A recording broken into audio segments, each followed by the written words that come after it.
Rechazaron a la madre soltera en la entrevista. Con solo 600 pesos en la bolsa, tomó la mano de su hijo y fue a esperar el autobús para volver a casa. El millonario pasaba por ahí y se detuvo al verlos.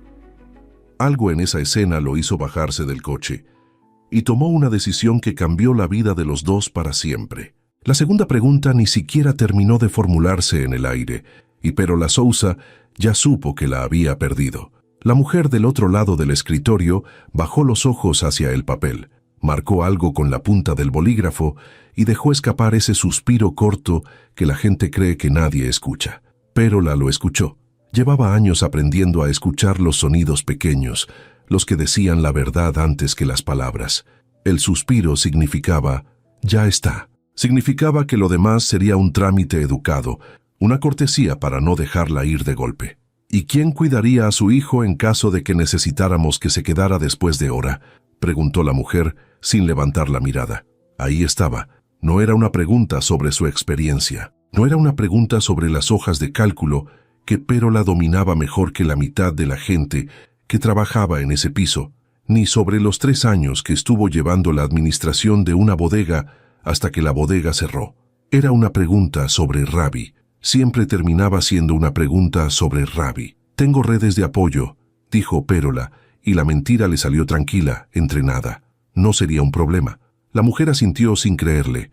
Perola tampoco se creyó a sí misma. Sus redes de apoyo eran una vecina de 70 años, que a veces le calentaba la sopa al niño, y una prima que vivía a 2 horas de distancia y que nunca contestaba antes del tercer intento. Ese era todo el andamiaje que sostenía su vida, un andamiaje de palillos. Le agradecemos que haya venido, dijo la mujer y cerró la carpeta. No dijo la llamaremos, ni siquiera se molestó en usar esa frase gastada. Cerró la carpeta y ese gesto fue el punto final. Perola se puso de pie, estiró la mano, dio las gracias con una firmeza que le costó cada gramo de la que tenía guardada y salió de la oficina caminando derecha, porque lo único que le quedaba intacto esa tarde era la manera de caminar. Cruzó el pasillo alfombrado, pasó junto a un cuadro enorme que no representaba nada y frente a una recepcionista que ya la había olvidado y empujó la puerta de vidrio que daba a la calle. El aire de afuera la golpeó con su calor de mediodía, con su ruido de motores, con esa mezcla de humo y pan y asfalto que era el olor de la ciudad a esa hora. Y ahí, sentado en la banca de piedra junto a la entrada, con las piernas colgando sin llegar al suelo y una piedrita entre las manos que hacía girar con toda la seriedad del mundo, estaba Ravi. Tenía 5 años. Tenía el pelo revuelto porque esa mañana no habían tenido tiempo de pelearse con el peine, y una chamarra azul con las mangas un poco cortas porque los niños de 5 años crecen más rápido de lo que alcanza el dinero. Levantó la cabeza en cuanto la vio, y en su cara se encendió esa alegría entera sin condiciones, que solo los niños saben poner cuando aparece la persona que están esperando. ¿Ya, mamá?, preguntó. «Ya, mi vida. ¿Te dieron el trabajo?» Perola se agachó frente a él, le acomodó el cuello de la chamarra que no necesitaba acomodo, y por un segundo pensó en mentirle también a él. Pero a Ravi no le mentía. Era una regla que se había puesto el día que se quedaron los dos solos, una de las pocas cosas que había decidido conservar como sagrada. «Todavía no», dijo. «Estamos buscando el correcto». ¿Y ese no era el correcto? Ese no era el correcto. Ravi aceptó la respuesta con la calma de quien confía sin entender del todo. Guardó la piedrita en el bolsillo con cuidado, como si fuera un tesoro que hubiera decidido llevarse a casa, y le dio la mano. Su mano era pequeña y caliente, y siempre un poco pegajosa, y para Perola era sin ninguna exageración el centro exacto del mundo. Empezaron a caminar hacia la esquina, hacia la parada donde pasaba el 22, el autobús que los cruzaría media ciudad de vuelta al departamento de una sola recámara, donde la renta ya iba con 9 días de atraso. Mientras caminaban, Perola hizo lo que hacía siempre después de una derrota: repasar los números en la cabeza, no porque cambiaran, sino porque contarlos le daba la ilusión de control. Le quedaban 600 pesos hasta el viernes. El refrigerador tenía huevos, medio kilo de tortillas, una lata de frijoles y la mitad de 1 litro de leche que Ravi tomaba en el desayuno y que ella hacía rato que había dejado de tomar. El casero le había mandado un mensaje esa mañana que ella no había abierto porque ya sabía lo que decía. La escuela de Ravi pedía la cuota del material, y ella acababa de perder en menos de 10 minutos un empleo por el que había planchado su única blusa buena la noche anterior, con una plancha que echaba vapor cuando le daba la gana. Nada de eso se le notaba en la cara. Eso era lo que la gente no entendía de las mujeres como ella, que el peso no se ve, que una puede ir cargando el mundo entero por dentro y por fuera, seguir siendo solo una señora con un niño de la mano esperando el camión.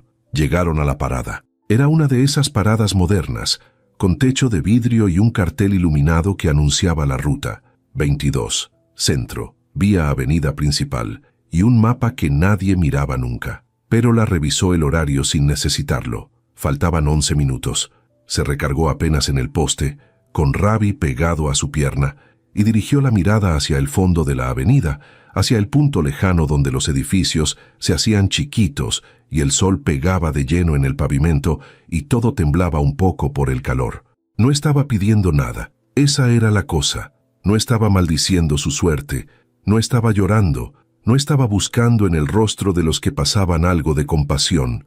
Estaba de pie, sostenía a su hijo y miraba hacia adelante con una serenidad que no era resignación, sino algo más difícil de nombrar. Algo parecido a la terquedad de un árbol que sigue de pie después de la tormenta, no porque sea fuerte, sino porque no sabe hacer otra cosa que quedarse. Ravi tiró levemente de su mano. «Mamá, ¿tienes hambre?» «No, mi vida». «Yo tampoco», dijo el niño, aunque ella sabía que sí, porque a esa hora siempre tenía, y porque acababa de ofrecerle su propia hambre como quien ofrece la mitad de una cobija. Pérola se agachó otra vez. Lo abrazó rápido.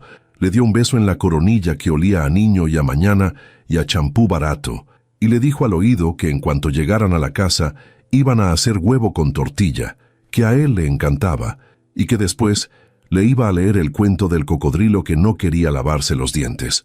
Ravi sonrió contra su hombro. Con eso, a él le bastaba. Los niños viven en el próximo minuto. El futuro es una preocupación que se aprende después, con los años, cuando ya es tarde para desaprenderla. Lo que Pérola no vio, no tenía por qué verlo, no estaba mirando hacia atrás, fue que la puerta de vidrio del edificio que acababa de dejar se abrió de nuevo, unos minutos después de que ella saliera, y por ella salió un hombre. Otavio Martins tenía 41 años y era dueño del edificio, de la empresa que ocupaba 3 de sus pisos y de una agenda tan apretada que sus asistentes medían su tiempo en bloques de 15 minutos. Salía apurado, con el teléfono ya pegado a la oreja, la corbata perfecta, el saco impecable, un coche negro esperándolo junto a la banqueta con el motor encendido. Iba diciendo algo sobre una junta, sobre una cifra, sobre alguien que no había entregado un reporte a tiempo.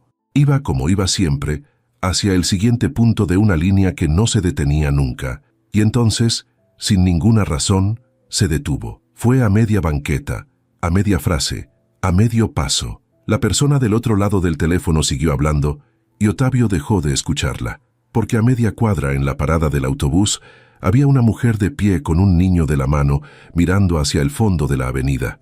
No estaba haciendo nada, no estaba llorando, no estaba gritando, no le estaba reclamando nada a nadie. Estaba simplemente ahí, sosteniéndose a sí misma y a su hijo con una calma que a Otavio, por un motivo que no habría sabido explicar ni bajo amenaza, le pareció más real que cualquier cosa que hubiera visto en muchísimo tiempo. Bajó el teléfono. La voz siguió sonando, chiquita, lejana, hasta que él la cortó sin despedirse. No la conocía. No sabía que se llamaba Pérola. No sabía que 20 minutos antes había estado sentada en una oficina de su propio edificio. No sabía que la habían rechazado. No sabía nada de la renta atrasada, ni de los 600 pesos, ni del huevo con tortilla. No sabía por qué se había detenido. Solo supo de golpe y sin permiso que no quería subirse al coche todavía. El chofer bajó la ventanilla y le preguntó si todo estaba bien. Otavio no contestó. Seguía mirando la parada, la mujer, el niño, y esa avenida que temblaba de calor al fondo, como si en esa esquina cualquiera de una tarde cualquiera se hubiera abierto una grieta minúscula en el día perfectamente ordenado de su vida. Y por esa grieta, aunque él todavía no lo sabía, iba a entrar todo. Otavio Martins no era un hombre que se detuviera. Su vida entera estaba construida sobre la idea contraria: avanzar, cerrar, firmar, pasara lo siguiente. Sus asistentes medían sus días en bloques de 15 minutos y él se enorgullecía de que ninguno de esos bloques se desperdiciara. Había levantado la empresa desde una oficina rentada con 2 escritorios prestados hasta ocupar 3 pisos de un edificio que ahora llevaba su apellido en la entrada, y lo había hecho a fuerza de no mirar hacia los lados, de no dejar que nada lo distrajera del punto siguiente en la línea. Por eso lo que le estaba pasando en esa banqueta, a media cuadra de una parada de autobús, lo desconcertaba tanto. No entendía qué lo había frenado, no entendía por qué seguía ahí, con el teléfono muerto en la mano y el coche esperándolo con el motor encendido, mirando a una mujer que no le pedía nada. Y era justamente eso, se dio cuenta despacio, lo que no lo dejaba moverse. La gente que orbitaba alrededor de un hombre como él siempre quería algo. Un contrato, un favor, un préstamo, un minuto de su atención, un lugar cerca de su dinero. Había aprendido a leer ese hambre en las miradas antes de que las bocas la disfrazaran de cortesía, y hacía tanto que la leía en todos que ya casi no recordaba cómo era una cara que no la tuviera. La mujer de la parada no la tenía, no sabía que él existía, no estaba mirando hacia el edificio esperando que alguien saliera a salvarla. Estaba mirando el fondo de la avenida como si allá, en el punto donde el calor hacía temblar el aire, hubiera algo que solo ella podía ver, y sostenía la mano del niño con una firmeza tranquila que no era para el niño, sino para ella misma. El chofer volvió a asomarse por la ventanilla y le preguntó, ahora con más cuidado, si el señor Martins deseaba que lo llevara. Ottavio le dijo que esperara sin apagar el aire, que él iba a caminar un momento. El chofer lo miró como quien mira a un jefe que hace algo que nunca hace, pero no dijo nada, porque su trabajo no era decir. Ottavio guardó el teléfono en el bolsillo interior del saco, se aflojó apenas el nudo de la corbata en un gesto que no había planeado y empezó a caminar hacia la parada. No tenía un plan, no sabía qué iba a decir. Era la primera vez en años que hacía algo sin saber para qué, y la sensación era tan extraña que se parecía peligrosamente a estar vivo. A medida que se acercaba, la escena se volvía más concreta, más humana, menos idea y más gente. La mujer tenía una blusa clara con una arruga marcada en el hombro, de esas que deja una plancha vieja, y traía un bolso gastado colgado del cuerpo con la correa cruzada como quien lo protege sin darse cuenta. El niño llevaba una chamarra azul con las mangas cortas y tenía un bulto en el bolsillo que Ottavio no podía saber que era una piedra, y hacía ese balanceo suave de los niños que están de pie más tiempo del que su cuerpo quisiera. Fue el niño el que lo vio primero. Los niños siempre ven primero lo que se acerca. Levantó la cara, miró al hombre del traje que caminaba directo hacia ellos y por instinto se apretó un poco más contra la pierna de su madre. Ese movimiento fue el que hizo que Pérola girara la cabeza, y cuando lo hizo, cuando por fin dejó de mirar el horizonte y posó los ojos sobre Ottavio, él sintió algo que no supo nombrar en el momento y que después no lograría olvidar. La mirada de ella no tenía miedo, pero tampoco tenía esperanza. Lo evaluó de arriba abajo en un segundo. El traje, los zapatos, el coche negro estacionado más atrás con el motor prendido, y en ese segundo, Ottavio entendió que ella ya lo había clasificado. Un hombre así caminando hacia una mujer así, en una parada de autobús, solo podía significar una de dos cosas, y ninguna de las dos era buena. Pero la acercó al niño a su cuerpo con un movimiento tan discreto que casi no se notó. Se enderezó y esperó.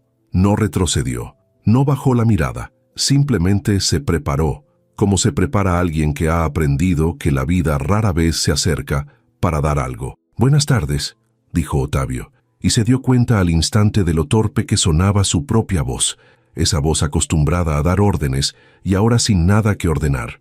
«Buenas tardes», contestó ella, cortante, sin adornos. Hubo un silencio. Ottavio, que negociaba cifras de 7 dígitos sin pestañear, no encontró qué decir. Lo que quería decir no tenía forma de palabras. Quería preguntarle cómo hacía para estar así de entera. Quería saber qué miraba al fondo de la avenida. Quería entender por qué una desconocida en una parada de autobús lo había frenado en seco a media tarde. Nada de eso se podía decir, así que hizo lo único sensato que se le ocurrió, que fue lo primero honesto que le salía en mucho tiempo. «Discúlpeme», dijo, «sé que esto es extraño, la vi desde allá y no sé bien por qué me acerqué». Pero la arqueó apenas una ceja. No era la línea que esperaba. Los hombres que se acercaban a ella en la calle solían tener el discurso listo, engrasado, y éste no lo tenía, y esa falla en el guión la hizo dudar un instante de la clasificación que le había puesto. «Si es por dinero, no traigo», dijo ella con una media sonrisa dura que no era simpatía, sino defensa. «Y si no es por dinero, tampoco me interesa. No es por dinero». Otavio casi se rió, no de burla, sino de alivio, porque esa frase de ella era la primera cosa clara del intercambio. «Y le juro que no es lo otro que está pensando. No sabe lo que estoy pensando». «Tiene razón, no lo sé».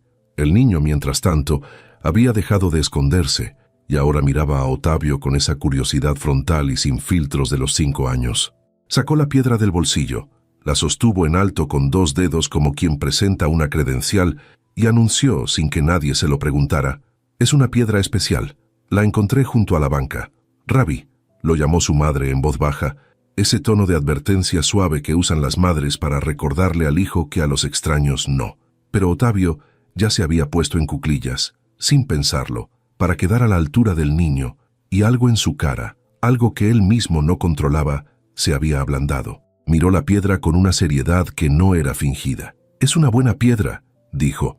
«Se ve pesada para su tamaño. Esas son las mejores».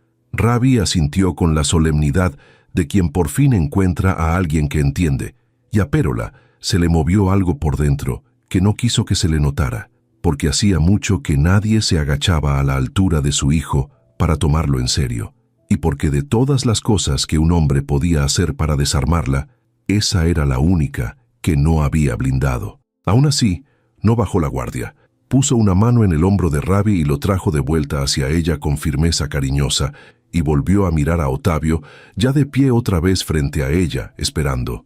«Mire», dijo Pérola, y su voz sonó cansada más que agresiva. «No sé quién es usted ni qué quiere, pero mi camión ya casi llega y tengo que llegar a mi casa a darle de comer a mi hijo, así que si tiene algo que decir, dígalo».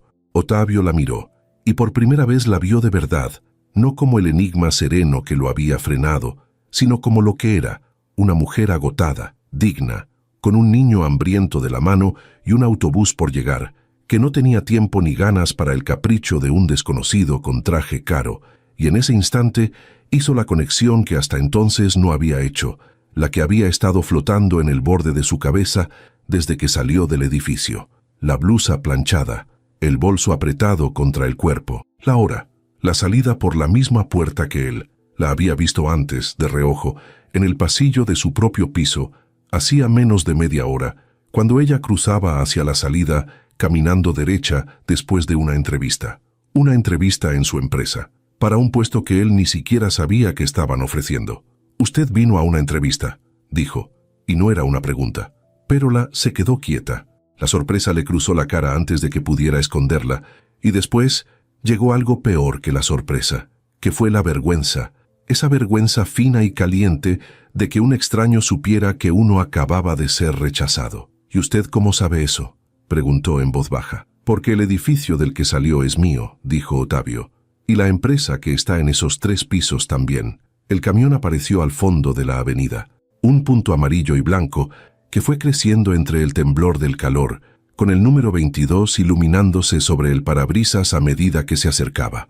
Pérola lo vio venir y algo en ella se apuró, se cerró, se puso en movimiento, buscó las monedas en el bolsillo del pantalón, apretó la mano de Rabi, dio un paso hacia el borde de la banqueta. La conversación, para ella, había terminado. No importaba de quién fuera el edificio. Los edificios de los hombres ricos no le daban de comer a su hijo. Ya la habían rechazado en ese. No tenía nada más que buscar ahí. «Fue un gusto», dijo con una cortesía filosa, y no lo miró al decirlo. El autobús frenó con un resoplido de aire. Las puertas se abrieron, subió una señora con bolsas y bajó un muchacho con audífonos. Pérola levantó a Rabi por debajo de los brazos para ayudarlo con el primer escalón, que siempre le quedaba alto, y ya tenía un pie arriba cuando la voz de Otavio la alcanzó, distinta, sin torpeza ahora, con esa claridad que usaba cuando por fin sabía lo que quería. «Vuelva mañana». Pérola se detuvo con un pie en el escalón y la otra pierna todavía en la calle. Giró la cabeza. «¿Qué? Mañana, a las 9. Pregunte por mí en recepción. Otavio Martins. Ella lo miró desde arriba, con el niño ya adentro tirándole de la mano, con el conductor esperando, con la ciudad entera empujándola a subir y seguir, y en su cara no hubo gratitud ni ilusión, hubo desconfianza, la desconfianza de quien ha oído demasiadas promesas convenientes en bocas cómodas. ¿Por qué?, preguntó. Ya me rechazaron. ¿Ahora resulta que el dueño baja a la calle a repescar a la gente que su gente descartó? No sé por qué, dijo Otavio, y era la segunda vez en 5 minutos que confesaba no saber algo. Él, que se había pasado la vida fingiendo saberlo todo. Pero venga. El conductor tocó el claxon, corto, impaciente, pero la subió el último escalón, metió las monedas, y las puertas se cerraron con ella adentro y Otavio afuera. A través del vidrio sucio, él la vio buscar un asiento, sentar al niño junto a la ventana, acomodarle la chamarra. No volvió a mirarlo.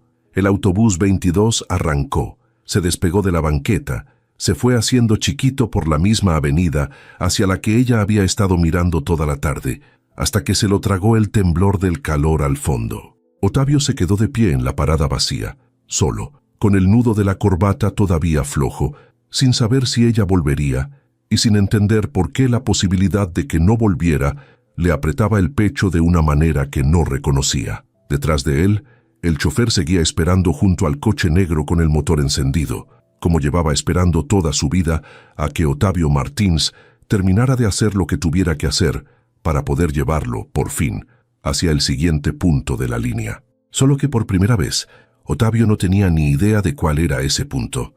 Pérola no durmió pensando en el hombre del traje.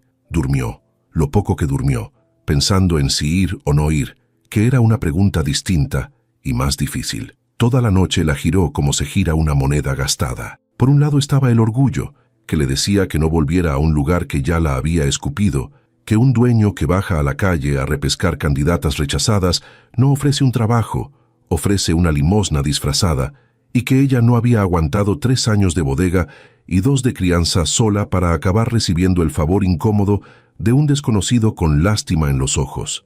Por el otro lado estaba el refrigerador, que no discute, que solo se vacía. Estaba el mensaje del casero que seguía sin abrir. Estaba Ravi, que esa mañana se había tomado la última media taza de leche sin saber que era la última y que le había preguntado si ya habían encontrado el trabajo correcto. El orgullo no le daba de desayunar a su hijo. Al final, cuando el cielo empezó a aclararse por la ventana sin cortina, Pérola ya sabía que iba a ir y estaba enojada consigo misma por saberlo. Lo que no iba a hacer era dejar a Ravi. Se lo repitió mientras le peinaba el pelo revuelto con agua y los dedos, mientras le ponía la misma chamarra azul de mangas cortas. La vecina de 70 años tenía el reuma disparado ese día y la prima seguía sin contestar, pero aunque las dos hubieran estado libres, Pérola habría llevado al niño de todos modos. Lo había decidido en algún punto de la madrugada con una claridad terca. Si en ese lugar la iban a rechazar por tener un hijo, más valía que la rechazaran de una vez, de frente, con el hijo presente. No iba a esconder a Ravi para conseguir una chamba. Un trabajo que exigiera que su hijo no existiera no era un trabajo que ella quisiera. Así que a las 9:45 entró de nuevo por la puerta de vidrio del edificio Martins con el niño de la mano, la barbilla en alto y el corazón golpeando de una manera que no dejó que se le notara. La recepcionista la reconoció y en su cara pasó primero la confusión. Esta es la de ayer, la que rechazaron, y después el desconcierto cuando Pérola pronunció el nombre. «Vengo a ver al señor Otavio Martins». Me citó a las 9. La mujer la miró como si hubiera dicho una barbaridad. Marcó una extensión, murmuró algo tapando la bocina con la mano, escuchó, y su expresión cambió por completo. Se enderezó en la silla, colgó, y le dijo con una amabilidad nueva y un poco asustada que subiera al último piso, que el señor Martins la estaba esperando. En el trayecto del elevador, Pérola se vio reflejada en las puertas de metal pulido. Una mujer cansada con una blusa que había vuelto a planchar esa mañana, un bolso viejo cruzado sobre el cuerpo y un niño que le apretaba la mano y que miraba los números encenderse con la boca abierta. No se reconoció del todo en ese reflejo. Se veía más pequeña de lo que se sentía. El último piso no se parecía en nada al que había visto el día anterior. No había cubículos, no había teléfonos sonando. No había ese olor a café recalentado de las oficinas. Había silencio, ventanales del piso al techo con la ciudad entera abajo, y al fondo, de pie junto al vidrio con las manos en los bolsillos, Otavio Martins, sin saco esta vez, con la camisa remangada, mirando hacia afuera exactamente como ella había mirado la avenida el día anterior. Cuando escuchó los pasos, se dio la vuelta, y algo en su cara se aflojó al verla, algo que se parecía peligrosamente al alivio, aunque él lo disimuló rápido. «Vino», dijo. «Vine», dijo ella, «y traje a mi hijo, porque no tengo con quién dejarlo, y porque quiero que quede claro desde ahorita. Si eso es un problema, me ahorra el resto de la mañana y me voy». Otavio miró a Ravi, que ya se había soltado de la mano de su madre, y avanzaba por la alfombra hacia los ventanales con la fascinación de un niño que nunca ha estado tan alto. No lo detuvo. No dijo nada de reglas, ni de horarios, ni de con quién debía dejar al niño. Se acercó al pequeño, se puso en cuclillas a su lado como había hecho en la parada, y le señaló un punto allá abajo entre los edificios. «¿Ves ese camión amarillo?», le dijo. «Es el 22, el que tomaron ustedes ayer». Ravi pegó la nariz al vidrio, buscó, encontró el punto amarillo moviéndose lento por la avenida y soltó un sí que resonó en todo el piso vacío. Pérola se quedó parada donde estaba, incómoda con esa incomodidad de quien esperaba una pelea y se encuentra con una puerta abierta. No confiaba en las puertas abiertas. Le habían enseñado que detrás de las puertas que se abren solas, casi siempre hay un precio escondido. «Señor Martins», dijo, cortando la escena, «no vine a que le enseñe camiones a mi hijo. Vine porque usted dijo un montón de cosas raras ayer en una parada de autobús y porque, con toda honestidad, necesito un trabajo. Así que dígame de qué se trata esto antes de que me arrepienta de haber subido». Otavio se levantó despacio, la miró, y decidió ahí mismo que a esa mujer no le iba a servir de nada la mentira amable, porque la olería igual que había olido el suspiro de la entrevistadora el día anterior. «Ayer la rechazaron en una entrevista para un puesto administrativo que ni siquiera sé quién autorizó», dijo. «Leí su currículum anoche. 3 años llevando la administración de una bodega que facturaba más de lo que factura la mitad de mis proveedores. Ordenó inventarios, manejó nómina, cuadró cuentas. La rechazaron en la segunda pregunta, y la segunda pregunta fue ¿quién iba a cuidar a su hijo si se tenía que quedar tarde?». Pérola apretó la mandíbula. Oír su propia humillación dicha en voz ajena tenía algo de violento. «¿Y usted cómo sabe cuál fue la segunda pregunta?». «Porque pregunté, porque cuando algo me detiene en la calle, después quiero saber por qué». Otavio se metió las manos en los bolsillos otra vez, y por un instante pareció menos el dueño del edificio y más un hombre buscando las palabras. «No la mandé llamar por lástima, si es lo que está pensando. La lástima no me interesa, no tengo tiempo para ella y usted no la aceptaría. La mandé llamar porque en mi empresa se rechaza a alguien competente por tener un hijo, y eso, además de injusto, es estúpido, y a mí lo estúpido me cuesta dinero».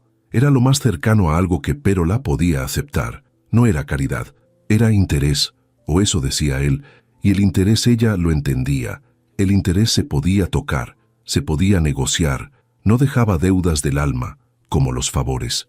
«¿Qué puesto?», preguntó, todavía con las armas arriba. «El que estaba, para empezar. Con el sueldo que ofrecía que investigué anoche, y es una miseria, así que con un 20% más, y con una condición que a usted le va a molestar, así que se la digo de una vez». Hizo una pausa. «Si el niño se enferma, si la escuela cierra, si la vecina que lo cuida no puede, usted no falta, usted lo trae. Aquí hay espacio de sobra y nadie va a decir nada, porque el que manda soy yo. Prefiero una empleada que resuelve con su hijo al lado que una empleada perfecta, que se quiebra a los 3 meses por fingir que no tiene vida». Pérola lo miró largo, buscó la trampa, buscó el precio escondido detrás de la puerta abierta. Lo buscó de verdad, con toda la desconfianza acumulada de años de que la vida le cobrara caro lo poco que le daba, y no lo encontró, y eso, en vez de tranquilizarla, la inquietó más. «¿Por qué hace esto?», preguntó, y esta vez la pregunta no fue filosa, fue casi baja, casi honesta. «Y no me diga que por dinero, porque un dueño de 3 pisos no baja a una parada de autobús por el sueldo de una administradora». Otavio no contestó enseguida.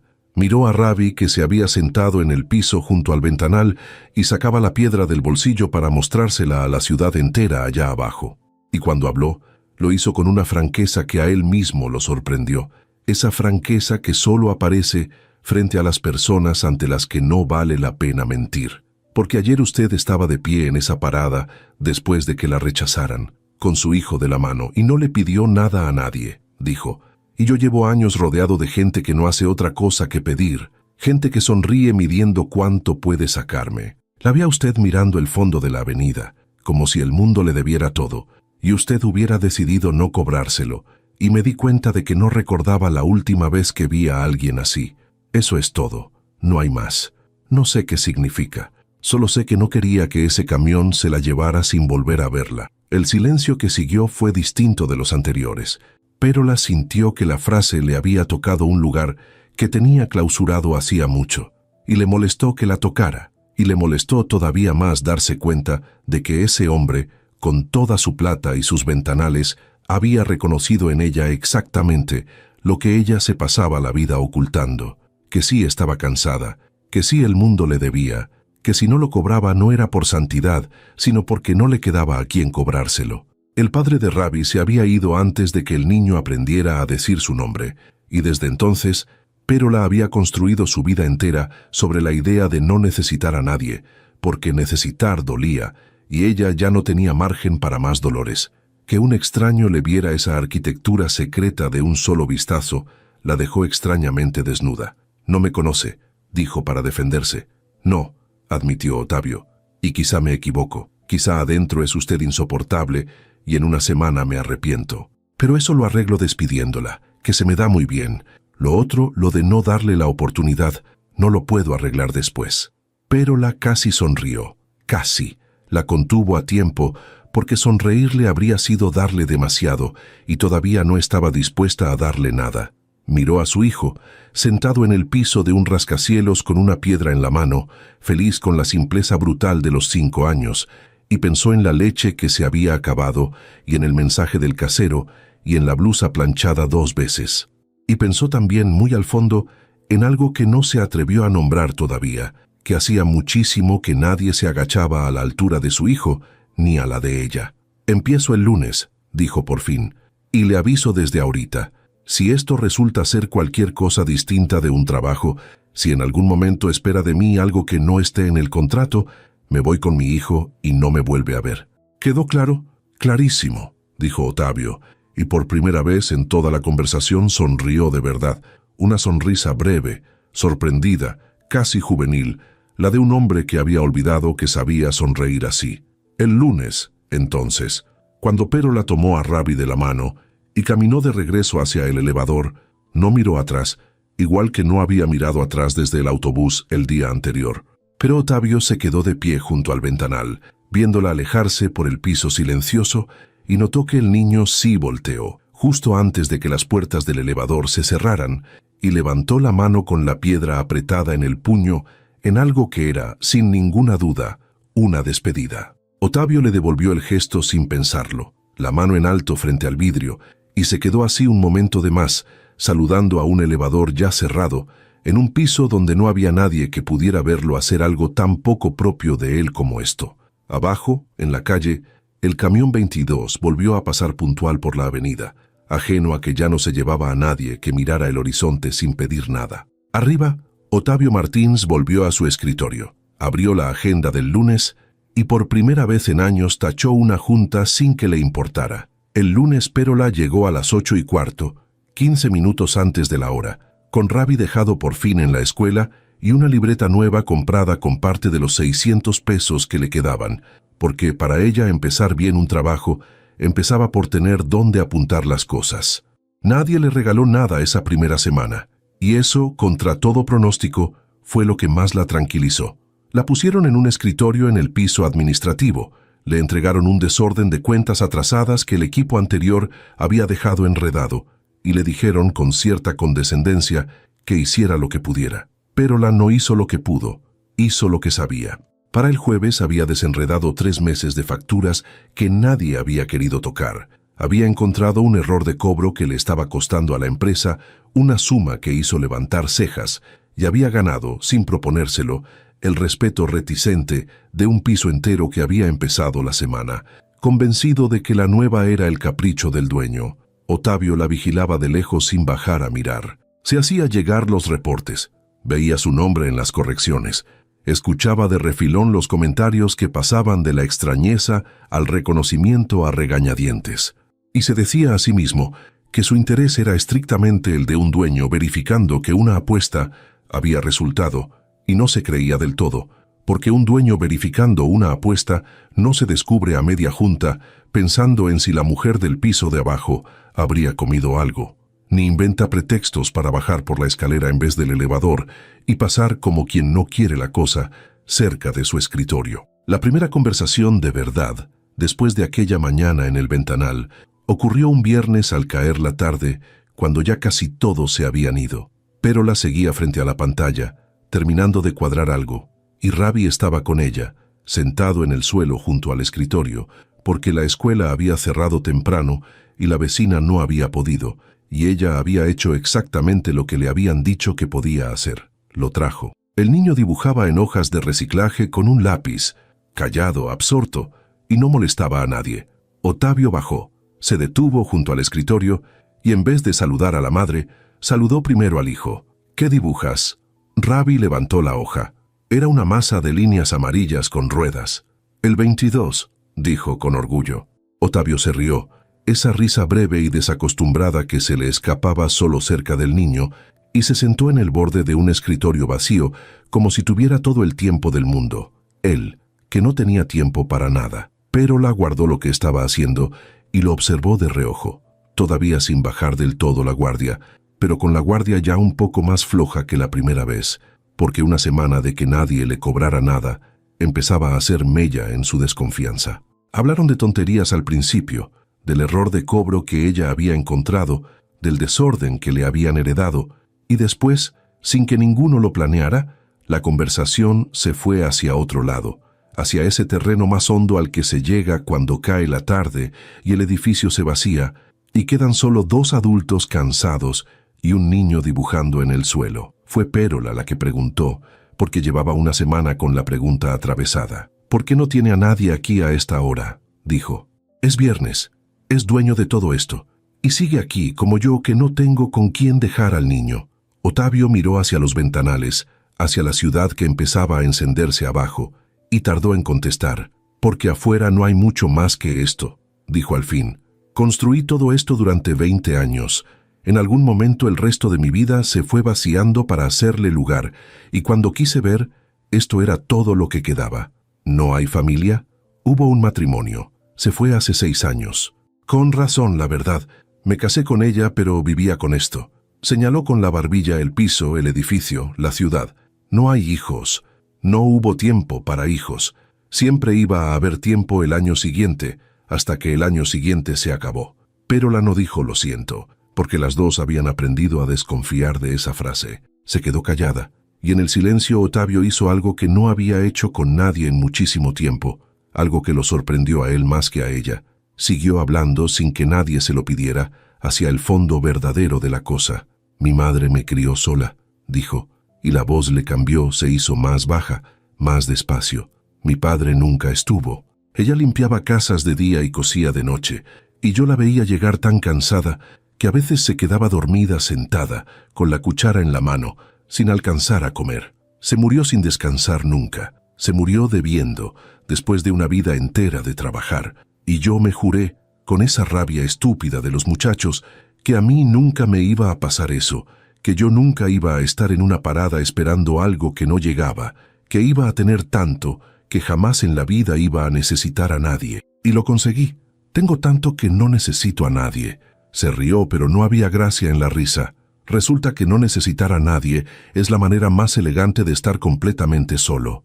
Pero la entendió entonces por qué se había detenido en la parada. No fue caridad, no fue capricho, no fue lástima, fue que se había visto a sí mismo. Fue que en una mujer de pie con un hijo de la mano, esperando un autobús después de que la rechazaran, sin doblarse, había encontrado a su madre viva, la mujer que él no había podido salvar, la que se durmió con la cuchara en la mano, y algo dentro de Pérola, que llevaba años cerrado con candado, cedió 1 milímetro, apenas 1 milímetro, pero se movió. «Mi hijo no conoció a su padre», dijo ella, y era la primera vez que se lo contaba a alguien de esa empresa, la primera vez en mucho que se lo contaba a alguien y punto.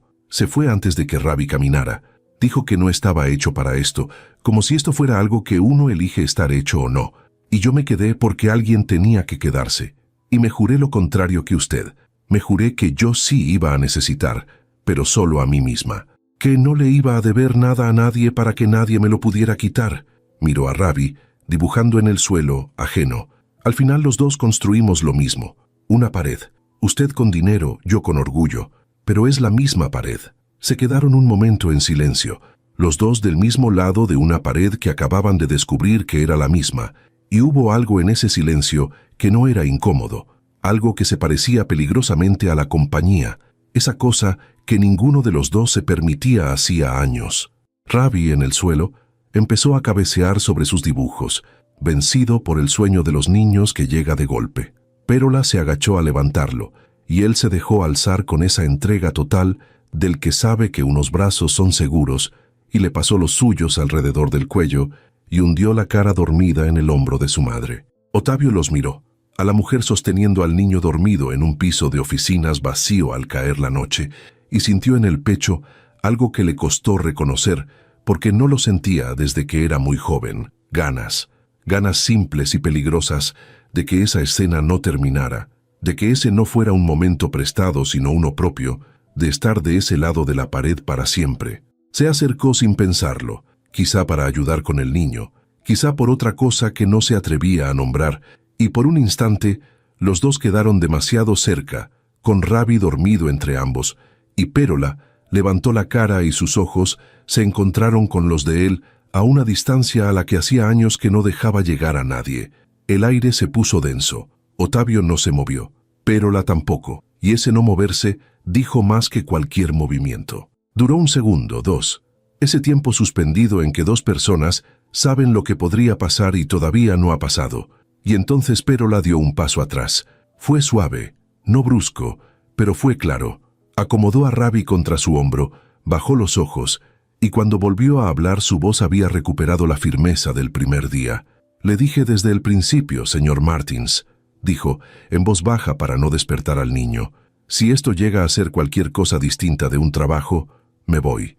Y no era una amenaza. Era una advertencia, porque no me puedo dar el lujo de equivocarme. Él sí, miró a Ravi. Yo no. Otavio dio también un paso atrás, tragándose lo que había estado a punto de nacer, entendiendo que ella tenía razón, y que su razón era más fuerte que el deseo de él, porque ella cargaba a un niño en los brazos y él solo se cargaba a sí mismo. «Tiene razón», dijo con esfuerzo.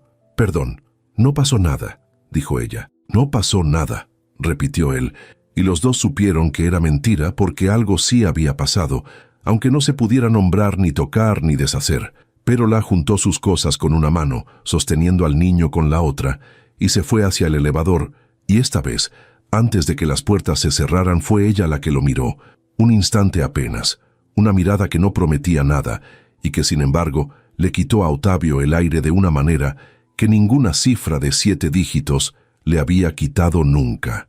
Las puertas se cerraron. Él se quedó solo en el piso vacío, con los dibujos amarillos de un niño olvidados en el suelo, un camión torpe de crayón que decía 22, y por primera vez en 6 años, el silencio de su vida le pesó como una losa. Se agachó, recogió el dibujo, lo guardó. Y fue justo entonces, mientras doblaba con cuidado una hoja de reciclaje garabateada por un niño de 5 años, que su teléfono vibró en el escritorio con un nombre en la pantalla que no aparecía desde hacía mucho, un nombre que pertenecía a la vida anterior, a la vida vacía, a la pared que había empezado a agrietarse esa misma tarde. Renata, su ex esposa, llamando, después de 6 años de silencio, justo la noche en que Otavio Martins había vuelto a sentir algo. Miró el teléfono vibrar sobre la madera, el nombre encendiéndose y apagándose, y supo con esa certeza fría que da la experiencia que la vida nunca te devuelve las cosas viejas en un momento inocente. Si Renata llamaba ahora, después de tanto, era porque quería algo, Y lo que Renata quería cuando quería algo, siempre le costaba caro. Dejó que sonara hasta el final.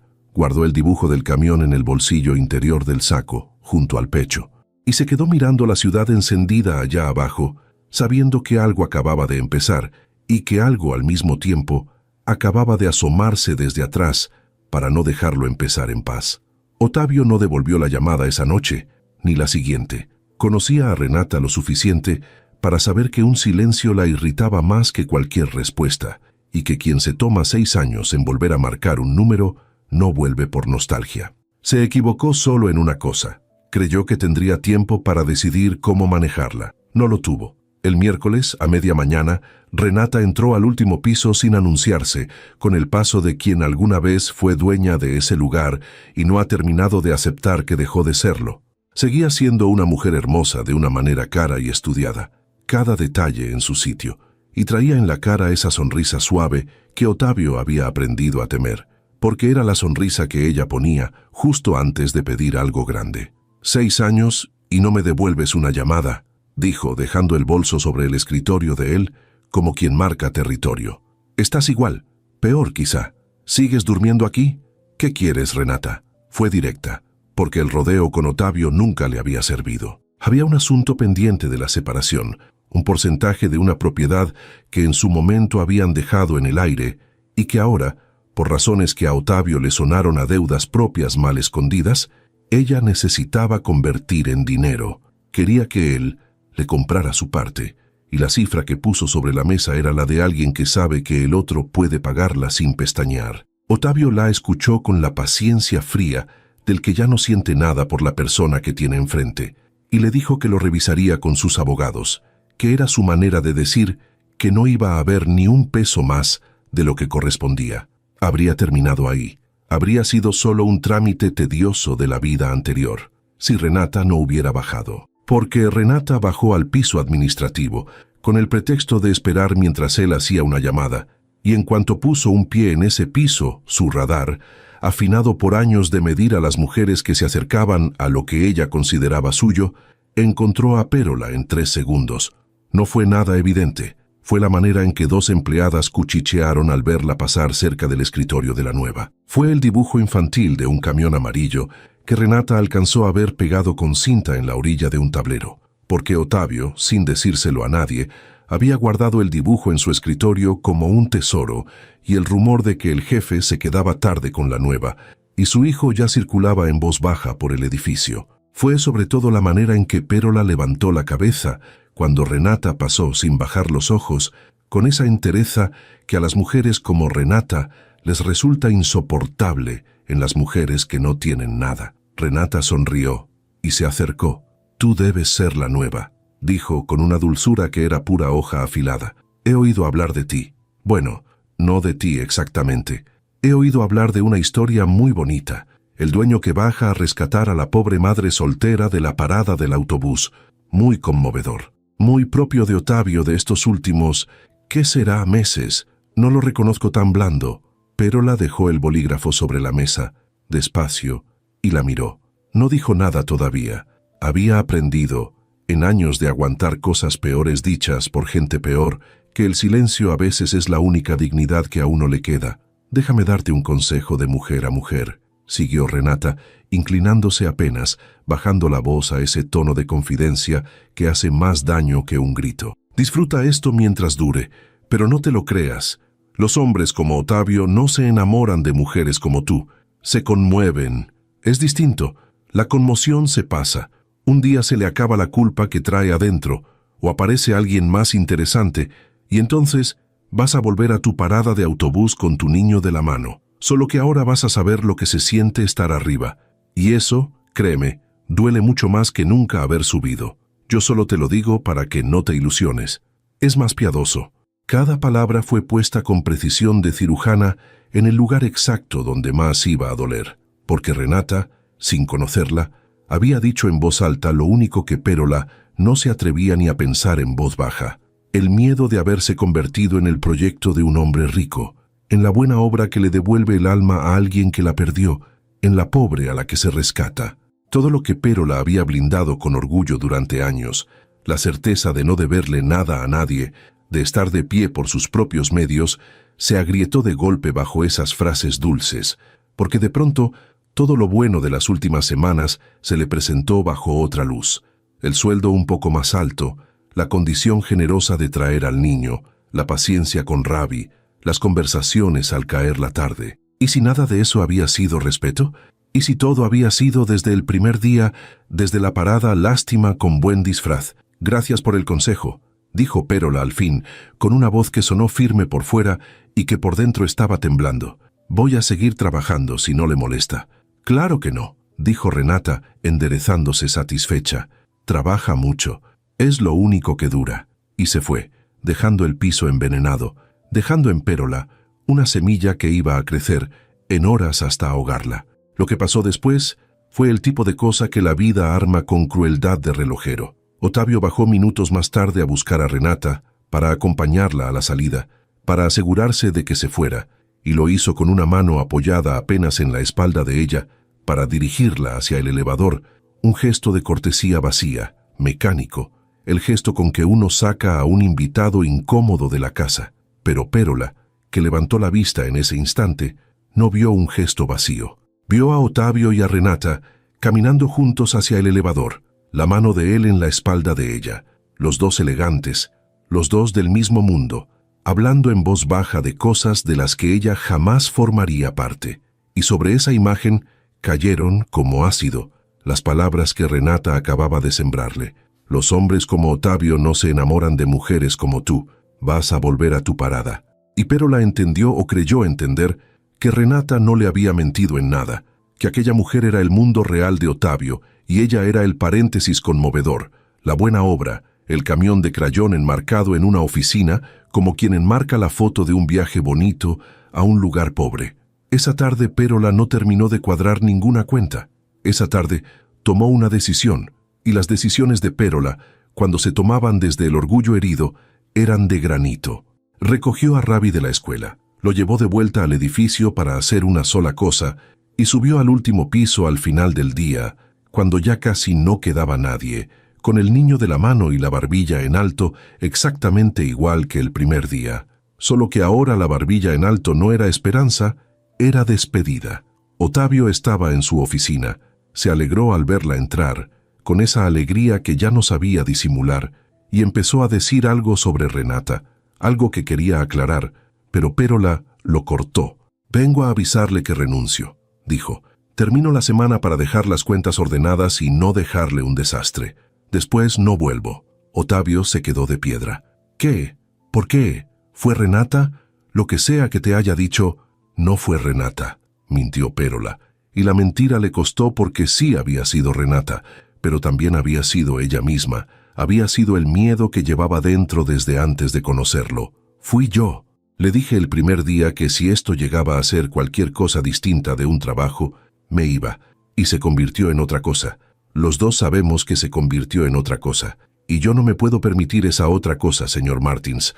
No soy un proyecto suyo, no soy la mujer de la parada a la que usted rescató para sentirse mejor con lo que le pasó a su madre.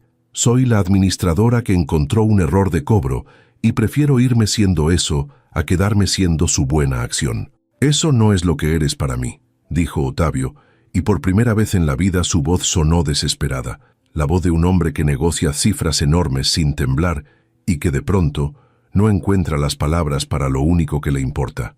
Nunca fuiste eso. Pérola, escúchame. No, dijo ella, y la firmeza se le quebró apenas en esa sílaba, apenas lo justo para que él lo notara y ella lo odiara. No me lo haga más difícil. Le agradezco de verdad. Me ayudó cuando lo necesitaba y no lo voy a olvidar. Pero yo aprendí hace mucho a no deber nada, porque lo que uno debe se lo pueden quitar, y usted me está por quitar algo que ni siquiera me di cuenta cuando empecé a tener, así que me lo llevo yo antes, mientras todavía es mío. Tomó a Ravi de la mano. El niño, que no entendía, miró a Otavio y levantó la piedra en el puño en ese saludo suyo de siempre, sin saber que era el último. Otavio no pudo devolvérselo. Tenía la mano de crayón enmarcada en la pared a sus espaldas, el camión amarillo número 22, y no encontró en 20 años de éxito una sola herramienta que le sirviera para lo que estaba pasando, porque el dinero no compra a quien se va por orgullo, y la costumbre de no necesitar a nadie lo había dejado justo ahora, sin saber cómo se le pide a alguien que se quede. Pero la caminó hacia el elevador con el niño. No miró atrás. Las puertas se abrieron, entraron, y esta vez ni siquiera Ravi volteó, porque su madre le apretaba la mano de una manera que le dijo, sin palabras, que hoy no era día de despedidas alegres. Las puertas se cerraron. Otavio se quedó de pie en su piso vacío, con la ciudad encendiéndose abajo y el dibujo de un camión a sus espaldas, y por la ventana, si se asomaba, podría ver dentro de unos minutos a una mujer de pie en una parada de autobús, con su hijo de la mano, mirando el fondo de la avenida sin pedirle nada a nadie, igual que el primer día, solo que esta vez él sabía su nombre, sabía cómo dormía el niño, sabía lo que estaba perdiendo, y no tenía la menor idea de cómo bajar a tiempo. El silencio en el último piso no era el mismo de antes. Ya no era el silencio imponente de un templo de cristal, era el vacío que queda en una habitación cuando la música se corta de golpe. Otavio Martins miró sus manos. Eran las manos de un hombre que había firmado contratos que cambiaron el rumbo de empresas enteras, manos que nunca habían temblado ante un tribunal ni ante una crisis financiera. Y ahora estaban inmóviles, suspendidas en el aire, inútiles. Al fondo, la hoja con el dibujo del camión amarillo número 22 parecía observarlo con la fijeza de un reproche de crayón. Señor Martins, la voz de su secretaria ejecutiva entró por el intercomunicador, tímida, casi inaudible. La junta con los auditores de las 6 ya está lista en la sala de juntas B. Preguntan si prefiere posponerla 15 minutos. 15 minutos. Un bloque. La unidad de medida de su vida. Otavio miró el reloj de pared. Eran las 5:47 de la tarde. Si Pérola había caminado al ritmo de Ravi, si el niño se había detenido a mirar una hormiga o a acomodarse la chamarra azul, tardarían exactamente 7 minutos en llegar a la parada. El autobús 22, según el registro de tránsito que él mismo había revisado la semana pasada por puro capricho, pasaba por esa esquina a las 6 en punto. Tenía 13 minutos. «Pospóngala», dijo Otavio, y su propia voz le sonó extraña, como si perteneciera a otro. «Pospóngala para siempre». No esperó la respuesta. No tomó su saco, ni su teléfono, ni la agenda que gobernaba sus días. Salió de la oficina a paso rápido, cruzando el piso de madera. Al llegar al elevador, vio las puertas cerradas y el indicador marcando que el cubo descendía apenas por el piso 12, demasiado lento. Otavio giró a la izquierda, empujó la puerta pesada de la escalera de emergencia y empezó a bajar. Hacía 20 años que no bajaba por las escaleras de su propio edificio. El sonido de sus zapatos caros resonaba contra el concreto gris, un eco violento y rítmico que iba ganando velocidad. Bajaba de 2 en 2 los escalones, sintiendo el aire frío del cubo pegársele al cuello, aflojándose la corbata con un tirón salvaje que reventó el primer botón de su camisa. A la altura del piso 5, el corazón le golpeaba las costillas no por el esfuerzo físico, sino por una urgencia biológica que no sabía que poseía, el miedo absoluto a la irreversibilidad. Toda su vida había creído que todo se podía renegociar, comprar o reponer, pero el autobús de las 6 no sabía de contratos. Cuando empujó la puerta de vidrio del vestíbulo, la recepcionista se levantó de un salto, asustada al ver al dueño del edificio salir sofocado, sin saco, con el cabello revuelto y la camisa abierta. Otavio no la miró, cruzó el umbral y el calor de las 6 de la tarde lo golpeó en la cara como un muro de asfalto y humo. A media cuadra de distancia, la silueta clara de la blusa de Pérola se recortaba contra el fondo de la avenida. Estaba ahí, exactamente donde la había visto la primera vez. Sostenía la mano de Ravi, que se balanceaba sobre sus propios pies, cansado. Ella no miraba hacia el edificio. Fiel a su propia ley, miraba hacia el horizonte, hacia el punto lejano donde el sol poniente convertía los edificios en gigantes de oro y sombra. Otavio aminoró el paso. No quería llegar corriendo como un loco o como un acreedor que persigue una deuda.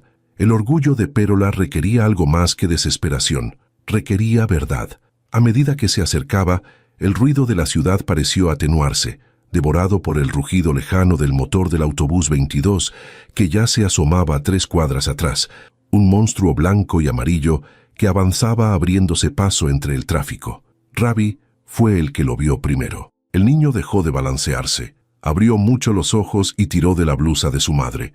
«Mamá, el señor del traje no trae saco». Pérola giró la cabeza. Cuando sus ojos se encontraron con los de Ottavio, él vio cómo toda la armadura de granito que ella había construido en la última hora se tensaba de golpe. No dio un paso atrás, pero apretó a Ravi contra su pierna.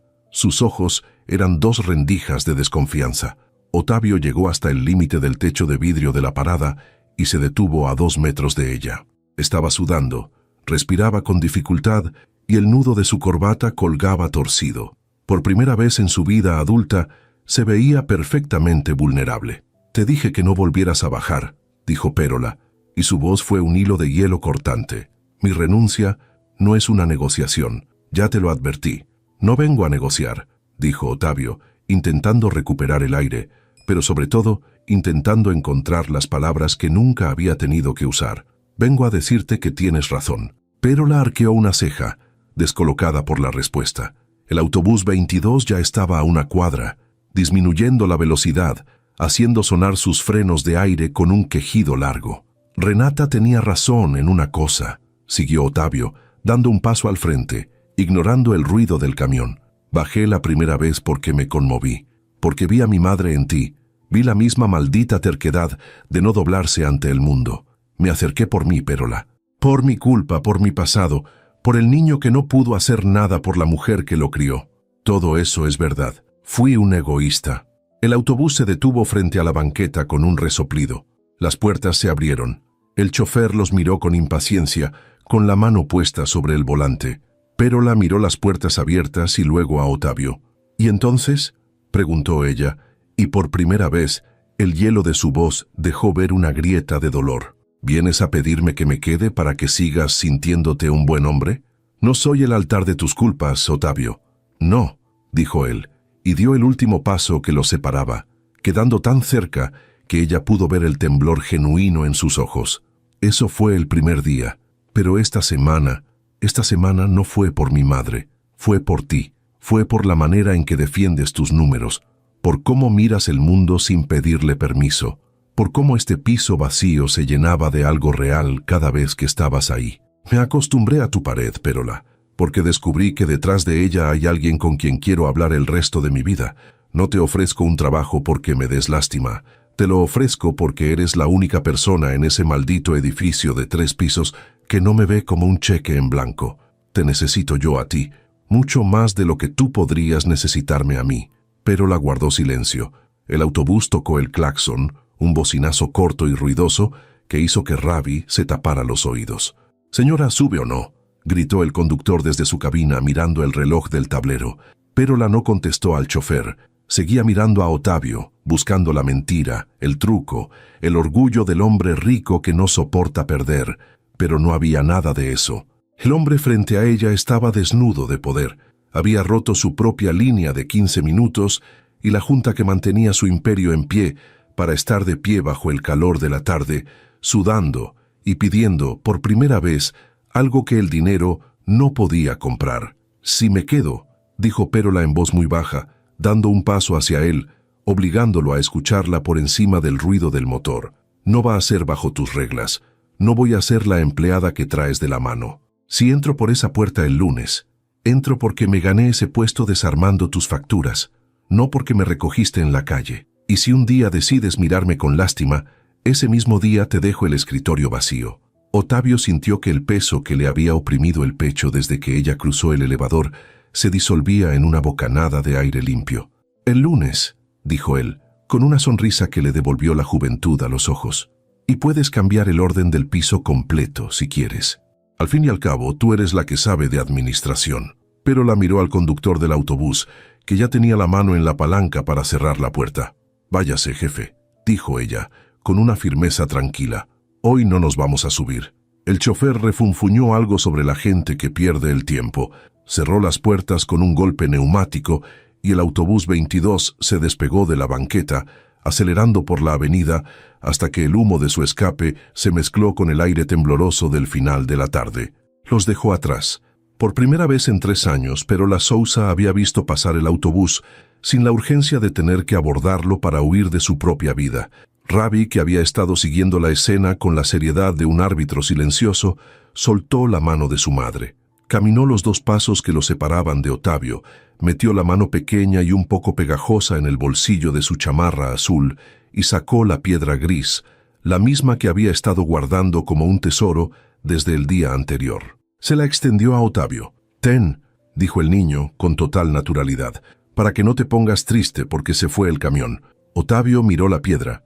Luego miró a Pérola, que lo observaba con una media sonrisa, esta vez sin defensas, una sonrisa suave que era el primer territorio conquistado de un mundo nuevo. El dueño de Martins Edificaciones se agachó, se puso de rodillas sobre la banqueta de piedra, sin importarle que el pantalón de su traje importado se ensuciara con el polvo de la calle. Tomó la piedrita con 2 dedos, sintiendo el peso insignificante y brutal de la confianza de un niño de 5 años, y la guardó con cuidado en el bolsillo de su camisa, justo donde el corazón le seguía latiendo a un ritmo que ya no pertenecía a ninguna agenda. «Gracias, Rabi», dijo Ottavio mirándolo a los ojos. «Es la mejor piedra que he tenido». Se levantó despacio. La tarde empezaba a enfriar, y las primeras luces de los postes de la avenida se encendieron, dibujando largas líneas amarillas sobre el pavimento.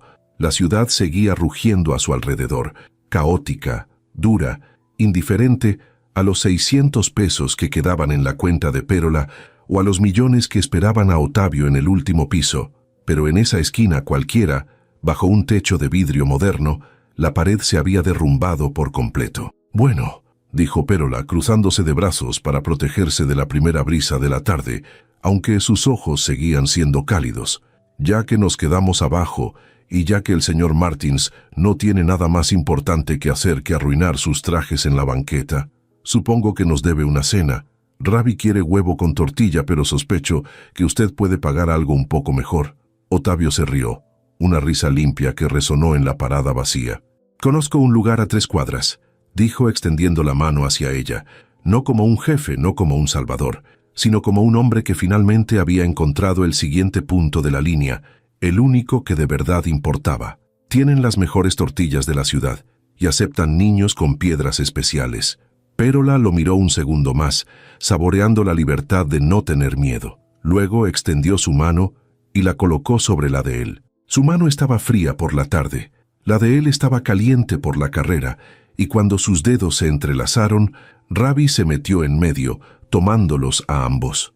Empezaron a caminar juntos por la avenida, alejándose del edificio Martins, hacia el fondo de la calle donde el sol ya se había ocultado, pero donde la ciudad por primera vez parecía estar esperándolos con todas sus luces encendidas.